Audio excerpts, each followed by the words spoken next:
This is the Insta360 Wave. It's got 8 microphones, 3 speakers, a touch screen, and kind of a webcam. Kind of. We'll get into that. But this is Insta360's newest product in their lineup of what we'll call productivity equipment. There are some things that it is very good at, and it has a couple things that are super innovative that I've never seen before.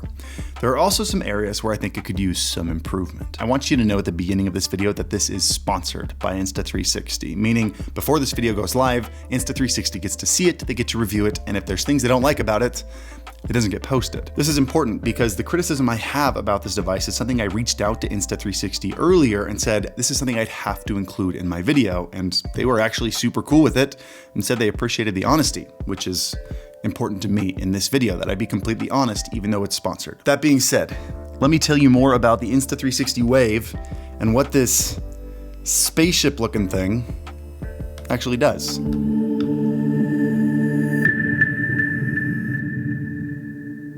This should be fun. Let's get this thing naked first.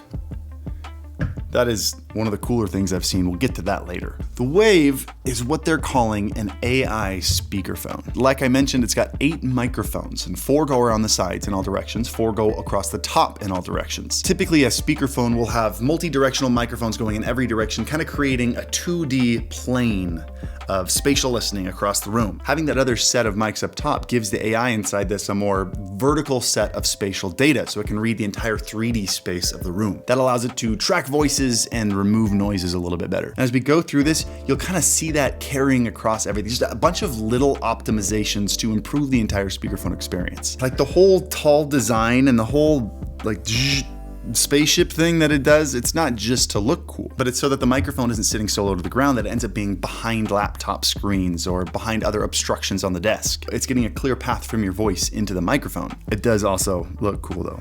I like showing this to people. One thing that heavily surprised me on this is how good it sounds. It has speakers here and here for stereo, and then under here it's got, I don't know if we can call it a woofer, but it's got a beefy boy speaker coming in underneath. It gives it a very clear and crisp sound. I've done a couple Zoom calls with this, and I've always been impressed with how clean the other voice comes in. I kind of wish Insta360 let you take 2 of these and like pair them together as a stereo pair, because they are good enough to be desktop speakers. I just don't like hearing my music or my YouTube videos on my left side more than my right. And then that's never gonna get old. And then we have the touchscreen on this guy. Just another feature of this thing that makes it incredibly easy to use without having to open up a computer program or an app on your phone. You can see right on the home screen, there's a record button, a mute the call button, a mute your microphone button. But what do you mean by easy to use? Like it's a speakerphone. What could it possibly do? Well, I'm glad you asked. I've got a list here of 5 things that I think are standout features that I'm gonna list to you in order of the most normal to the most, I don't know, wild, weird things I've seen a speakerphone do. You let me know which one you think is the most useful, and I will let you know what mine is at the end. Let's start with the one that's the least exciting, but will probably get used the most. And it's also pretty unique for a speakerphone. This thing has 32 gigs of storage built into it, meaning you don't have to connect it to anything to record. It can record over 1,000 hours of MP3 voice audio on this. And since it's totally wireless, you just bring this into whatever room you're in, you turn it on, you hit record, and have a whole brainstorming session. Then you can have those recordings sync either wirelessly to your computer via their online portal, or if you don't want your voice recordings going into the internet, which I totally understand, you can put this in USB file transfer mode and just plug it in and transfer the files locally. But then what do you do with those recordings? Well, thing number 2, you can have an AI transcribe and also summarize anything you record. So you can read out your transcriptions or get a bulleted list, nice clean summary of what was talked about. As someone who has literally never once gone and listened to a voice recording after I recorded it, this is clutch. You can summarize your own voice recordings. You can summarize a Zoom call that you're on. I tested this with my wife. We had a whole conversation about the plot of Solo Leveling, the anime, and it not only separated the 2 different speakers in the transcription, but it was really accurate. And also, so was the summary. Feature number 3, because it's got 8 microphones, it's got a ton of polar pattern options built into it. So if you're by yourself sitting right in front of it, turn it to cardioid or super cardioid so it's really hyper-focused in one direction. Or if you're setting it between 2 people, set it in figure 8 mode. Or maybe you've got a ton of noise around you, put it in AI noise reduction mode. Here we have some noise, we have a drill, we got an AC, and we got a voice. How well can you hear me? Well, this is spinning. Here we have the exact same drill spinning at the exact same speed. How do we sound now? How's the AI noise reduction? This is a good solid test. But you've got 5 polar patterns and an AI noise reduction mode to choose from here. Number 4, this was a little gem that I found in the features myself, and I know it's gonna come in clutch one day, but this has a reverse charging feature where you can plug your phone into this and juice your phone back up. That's just convenient. Like, they didn't have to add that, but someone just did. And I'm here for it. And number 5 was wild when I saw it for the first time. If you've ever seen the Insta360 Link 2, you know it's got these pins on the bottom. And if you're like me and you've ever wondered what those pins were for, well, now you don't. There we go. Now you've added a motorized webcam to it, and they work together. When you're in a conference call and there are multiple people sitting around this, the microphones can tell where the speaker is sitting, and it will automatically turn the webcam to face that person and then start to track them. And it works really well too. Like, it's fast and accurate. It's gonna make a lot of conference calls look like that 70s show, if you remember that one. Man, that's a reference. Anyway, there is one area that I'd like to see improved on the back end here.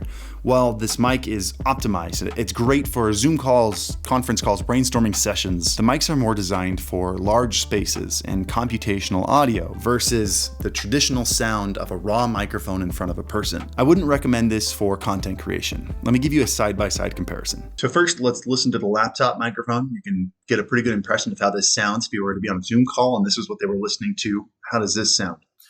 Now, this is the Wave microphone set in super cardioid mode, which is the right one because I'm directly in front of it. See how this sounds on a Zoom call and how much different this would be than the laptop microphone.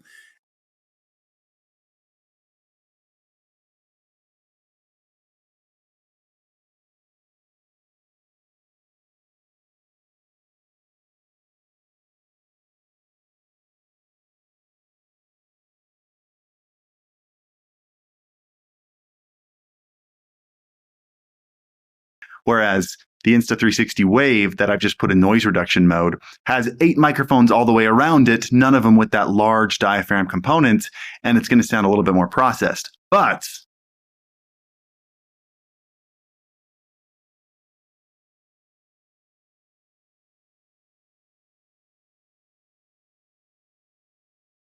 whereas the Insta360 Wave has those 8 microphones using computational algorithms to detect all the different directions and process a very clean sound. But what are your thoughts? What was your favorite of those features? Because even though I was blown away by the webcam integration, I think the one I'll probably use most is just taking this with me to record something and then getting an AI summary real quick. That is for sure going to be added to my brainstorming workflow. So check the links in the description down below if you want to pick up an Insta360 Wave for all your productivity meetings, your Zoom calls, whatever you need. And if you're still here, hit the like button. So obviously like the video, subscribe if you haven't already for more tech videos like this. And as always, I'll see you guys in the next one. Peace, happy streaming, happy Zooming, Zoom, I don't know. Just be happy.